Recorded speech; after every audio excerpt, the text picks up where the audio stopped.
Nkonsamba en rébellion, le RDPC humilié par un boycott populaire historique. Mes frères, mes sœurs, ce qui vient de se passer à Nkonsamba ressemble à un vrai tremblement de terre politique. Oui, un séisme qui a fait vaciller les colonnes même du vieux RDPC, ce parti qui croyait encore pouvoir remplir les stades à coups de t-shirts, de sacs de riz et de promesses jamais tenues. Mais surprise! Le peuple, fatigué, lassé, vidé de patience, a décidé de tourner le dos au grand meeting. Résultat, un champ de chaises vides, des haut-parleurs qui criaient dans le vide, et des organisateurs obligés de se parler entre eux comme si c'était une réunion de famille. Nkonsamba, mes frères, a osé faire ce que beaucoup de villes n'ont jamais eu le courage de tenter, boycotter le RDPC en direct, sans peur, sans pitié, sans même un petit applaudissement forcé. Vous imaginez le choc? Les cadres du parti, cravatés et transpirants sous le soleil, attendaient les foules comme des prophètes attendent les fidèles. Mais hélas! Les seuls spectateurs présents, c'étaient les chaises vides et les mouches qui bourdonnaient autour des bâches. Et c'est là que le drame devient comique, on a vu certains militants improviser ramasser les chaises pour les rapprocher, question de donner l'impression qu'il y avait du monde. D'autres allaient jusqu'à se lever, s'asseoir, puis se relever pour multiplier les mouvements et tromper la caméra. Mais, mes frères, on ne trompe pas Nkonsamba. Ce boycott, c'était un message fort, un message clair, le peuple en a marre des promesses sans lendemain, marre de la politique du ventre, marre d'applaudir pendant que la faim tord l'estomac. Alors, ne partez pas, car ce reportage va vous plonger dans un monde de complots et de secrets bien gardés. Chaque mouvement, chaque détail de ce boycott est une révélation qui pourrait bien redéfinir tout ce que vous pensiez savoir sur le RDPC et sa prétendue popularité. Mais avant de plonger dans ce mystère, prenez juste un instant pour aimer cette vidéo, vous abonner, et surtout activer la cloche de notification pour rester en première ligne de l'actualité. Car ici, sur Kame News, on ne vous sert pas la politique fade et insipide des communiqués officiels. Non. Ici, on assaisonne l'actualité avec du piment, du satirique, et une bonne dose de vérité crue. Alors, restez bien accrochés, ce que vous allez entendre n'a rien de banal, et ce boycott de Nkonsamba pourrait bien devenir le cauchemar du RDPC. Partie 1, le choc suisse et la mise en scène médiatique. À mes frères et sœurs, prenons nos pagnes pour nous essuyer les yeux, car ce qui s'est passé en Suisse n'était pas un simple séjour médical comme on nous a toujours habitués. Non. Cette fois-ci, c'était un véritable film hollywoodien, version urgence politique, où le personnage principal, Paul Biya lui-même, s'est retrouvé au centre d'un scénario plus dramatique que les telenovelas de Novla TV. Tout commence avec ce voyage discret, clandestin presque, du président vers Genève. Comme toujours, on ne nous dit rien, silence radio à Yaoundé, et les cams continuent de préparer ces histoires de listes électorales, et au palais d'Etoudi, c'est le calme plat. Mais là-bas, en Suisse, c'est une autre chanson qui se joue. L'homme fort de Yaoundé, que beaucoup disent fragile comme du cristal, serait tombé dans une situation tellement critique que les médecins helvétiques ont dû sortir le grand arsenal pharmaceutique. Oui mes frères, pas de paracétamol, pas de petit antibiotique, mais un produit dopant, hautement dangereux, injecté directement dans ses veines pour le maintenir debout. Regardez-moi ça. Un président qui a dirigé ce pays plus de 40 ans, 40 longues années, obligé aujourd'hui de dépendre d'un produit interdit même aux athlètes olympiques. Mes frères, même Usain Bolt qu'on accuse toujours de vitesse, n'a jamais vu ce genre de potion. Mais Paul Biya, lui, a eu droit à une injection digne des dopages soviétiques des années 70. Et le plus drôle, c'est la mise en scène médiatique. Dès que la rumeur a commencé à sortir, les communicateurs du régime ont enfilé leurs cravates pour monter au créneau. Fake news, criaient certains. Le chef de l'État va bien, il se repose seulement, ajoutaient d'autres. Mais derrière les caméras, tout le monde sait que le président a eu besoin d'un carburant chimique pour tenir encore debout. Comme si sa santé s'était transformée en vieille voiture Toyota Corona de 1982, pour démarrer, il faut pousser, souffler, et parfois même attacher avec la ficelle. Mes frères, soyons sérieux, si c'était une simple grippe, est-ce qu'on allait envoyer une délégation spéciale de médecins, est-ce qu'on allait fermer certains couloirs d'hôpitaux en Suisse rien que pour lui? Non. Mais comme toujours, au Cameroun, tout doit être enveloppé dans le mystère. Quand Biya éternue, c'est secret d'État. Quand il tousse, c'est complot de l'opposition. Et quand il reçoit une injection suspecte, c'est thérapie de routine. Routine, vous dites? Même routine que de trafiquer les élections? Mais attendez seulement, le véritable choc, c'est de voir comment ses partisans se battent pour transformer cette faiblesse en preuve de force. Vous les entendez? Papa a été traité en Suisse, donc ça prouve qu'il est solide. Il est immortel.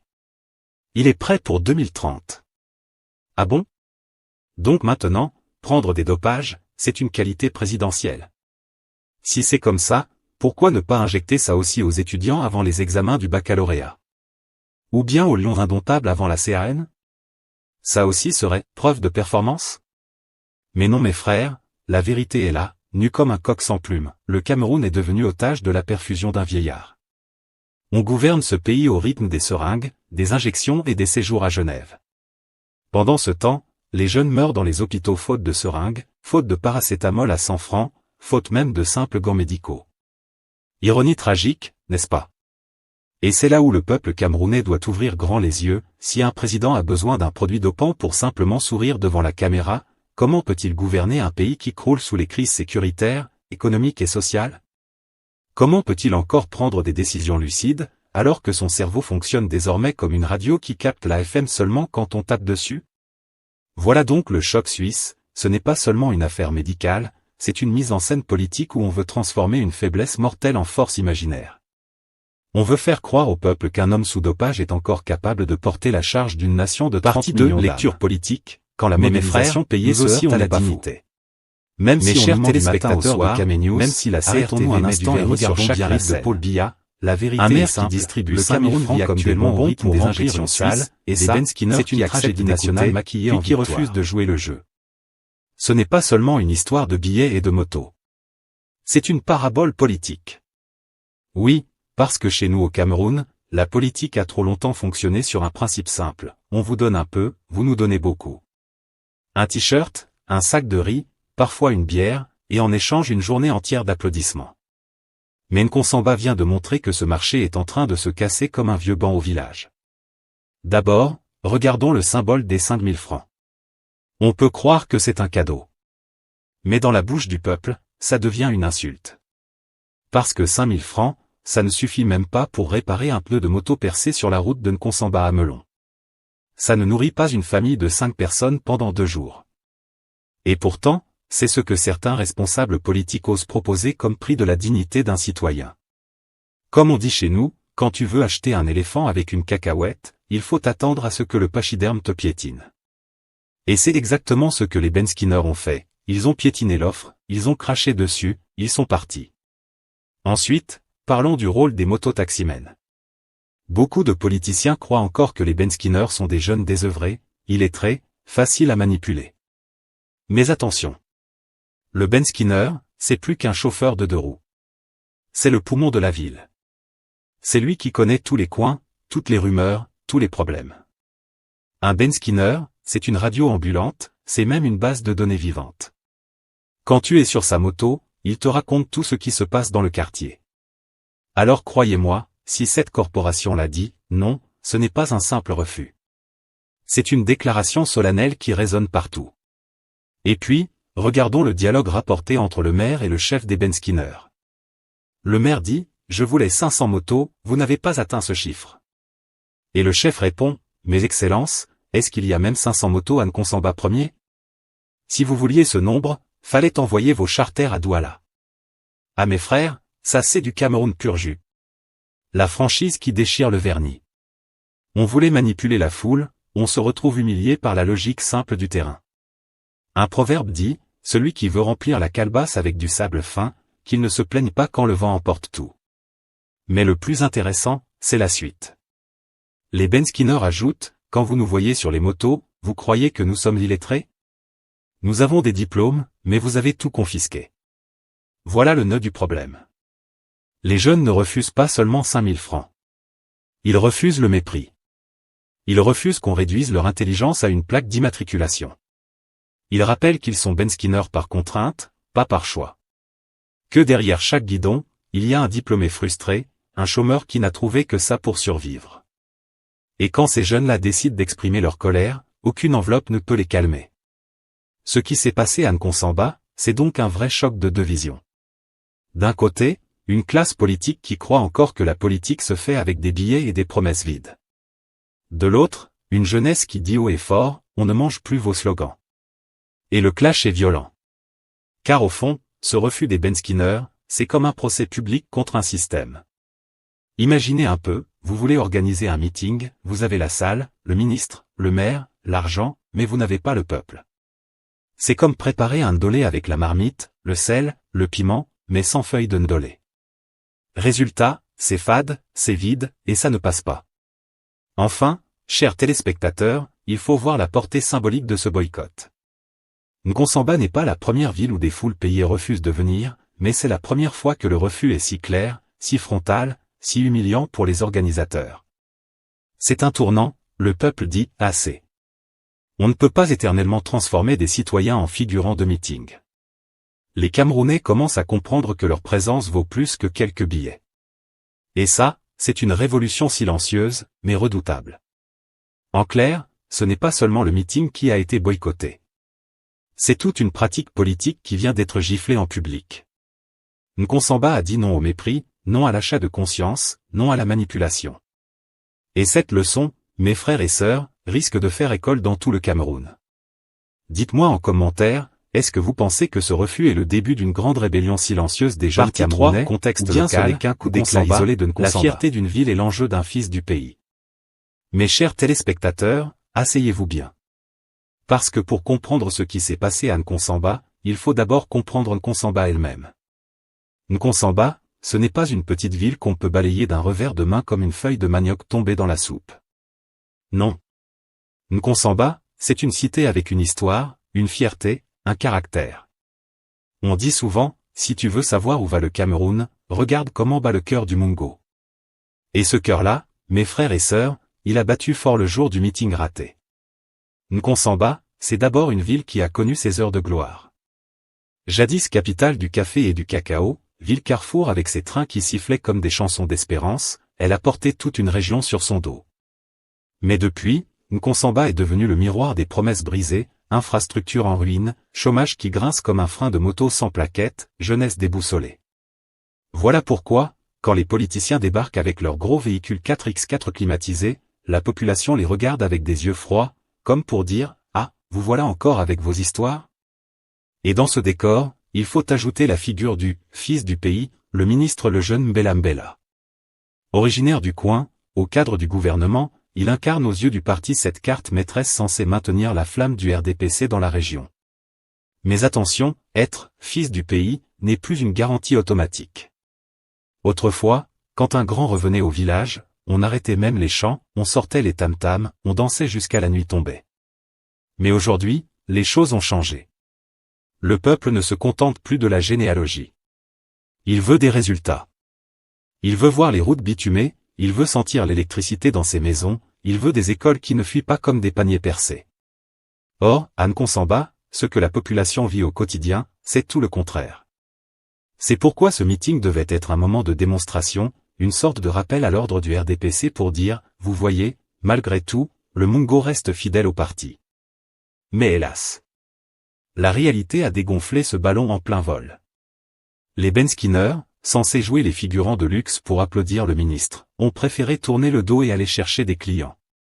C'est là toute la leçon, le fils du pays peut revenir avec sa cravate bien repassée, mais si la marmite du peuple reste vide, personne ne va applaudir. Ajoutons un autre détail, chers téléspectateurs, Nkonsamba est une ville qui aime la franchise.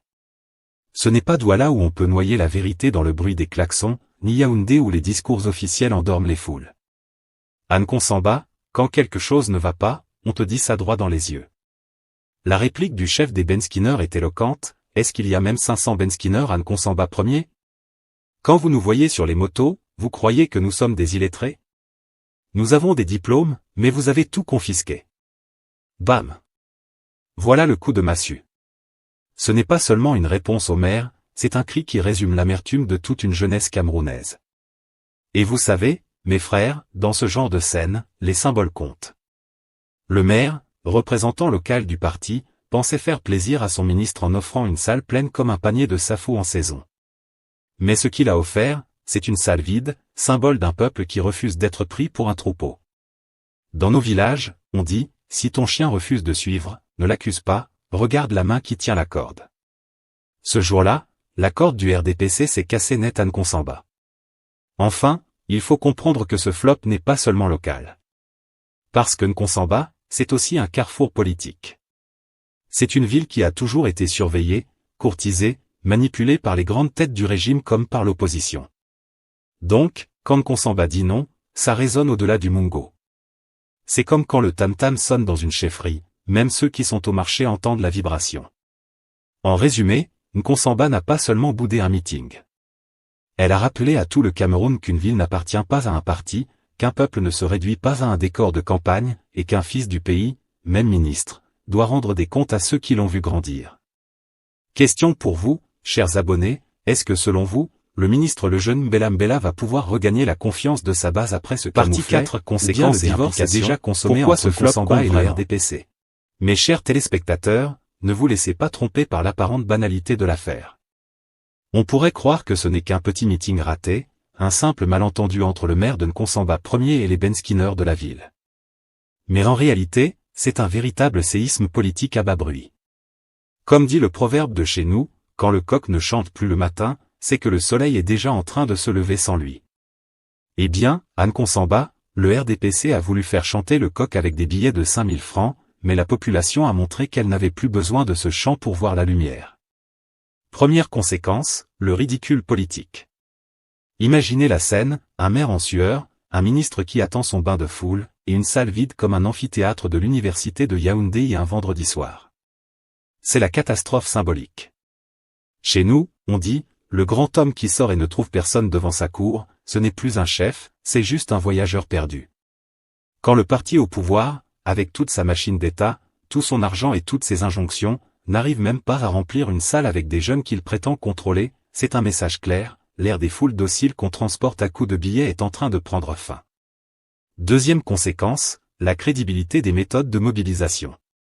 Depuis des décennies, la politique chez nous fonctionne souvent comme un marché, on distribue le riz, les t-shirts, parfois les billets de banque, et en retour on attend une foule chantante et applaudissante. Mais voyez-vous, ce système est en train de rouiller. Les Benskineurs de Nkonsamba ont prouvé qu'ils ne sont pas des « figurants » de théâtre politique, mais des citoyens conscients. Ils l'ont dit haut et fort, quand vous nous voyez conduire la moto, vous pensez que nous sommes l'illettrés? Nous avons des diplômes, mais vous avez confisqué l'avenir. Voilà le vrai électrochoc. C'est une gifle cinglante à cette vieille mentalité qui réduit les jeunes à des instruments de décor. On a voulu acheter leur silence, ils ont vendu de la vérité. Troisième conséquence, la fissure entre les élites et la base. Nkonsamba, ce n'est pas un coin perdu, c'est une ville stratégique, une terre de fierté, et surtout la base natale du ministre Mbella Mbella. Or, si dans son propre terroir, son arrivée n'arrive même pas à rassembler 500 personnes malgré la prime de présence, cela signifie que la fracture entre les grands du parti et la jeunesse est béante. Le peuple ne se reconnaît plus dans les discours d'apparat. Comme on dit chez nous, quand l'enfant grandit, il ne danse plus quand vous frappez la calebasse. Eh bien, les jeunes de Nkonsamba ont grandi. Et ils refusent désormais de se laisser manipuler comme autrefois. Quatrième conséquence, l'image nationale et internationale. Vous croyez que ce petit épisode restera confiné au Mungo? Non. Dans ce monde hyper connecté, chaque flop devient un buzz. Les photos de la salle vide, les témoignages des Benskineurs, tout cela circule déjà sur les réseaux sociaux comme une traînée de poudre. L'opposition, les activistes, les observateurs étrangers, tout le monde en fait ses gorges chaudes. Résultat, au lieu de redorer l'image du parti, ce meeting est devenu une caricature nationale, un symbole de déconnexion entre le pouvoir et la réalité du terrain. Cinquième conséquence, le réveil citoyen. Et c'est là que le message est le plus fort. Les mototaximens, souvent stigmatisés, moqués, parfois considérés comme des « voyous de la route », viennent de donner une leçon de dignité au monde politique. Ils ont rappelé qu'ils ne sont pas de simples moteurs bruyants qui transportent des clients, mais des Camerounais lucides, porteurs de diplômes, de frustration et surtout d'espérance. Leur refus de se vendre pour 5000 francs est une déclaration, la dignité ne se négocie pas au marché des meetings. Et si cette attitude s'étend à d'autres villes, à d'autres corporations, alors c'est toute une génération qui sera en train de dire non au vieux système. Enfin, dernière conséquence, le malaise futur au sein du RDPC. Car, chers téléspectateurs, ne nous trompons pas.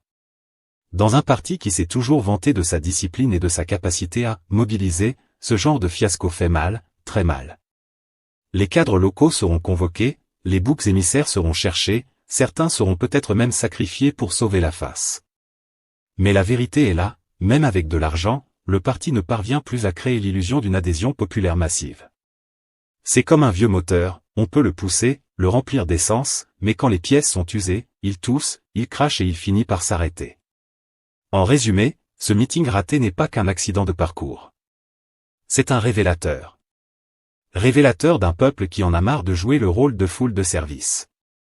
Révélateur d'une jeunesse qui refuse de continuer à applaudir pendant que son avenir est confisqué. Révélateur enfin d'un système politique qui, à force de vouloir acheter le peuple, risque de se retrouver bientôt sans peuple à acheter. Mon frère, ma sœur, dis-moi en commentaire, est-ce que toi aussi tu penses que les Benskiner de Nkonsamba ont écrit une nouvelle page de la résistance citoyenne, ou bien ce n'est qu'un coup de tête passager? Conclusion, fermeture marquante et appel à l'engagement. Nkonsamba nous donne une leçon sans fioriture, la politique qui croit régler sa communication avec des billets oublie la règle d'or du terrain, le respect. Si la démocratie camerounaise veut avancer, il faudra plus de politique de service que de politique de spectacle. Et maintenant, on veut vous entendre, pensez-vous que ce refus des Benskiner est un simple épisode, ou le début d'un nouveau rapport de force locale? Que auriez-vous fait à la place du maire, du ministre, ou des conducteurs? Commentez, partagez, likez et surtout abonnez-vous à Kame News pour des décryptages qui ne se contentent pas d'images, mais cherchent la vérité derrière les rutrutes.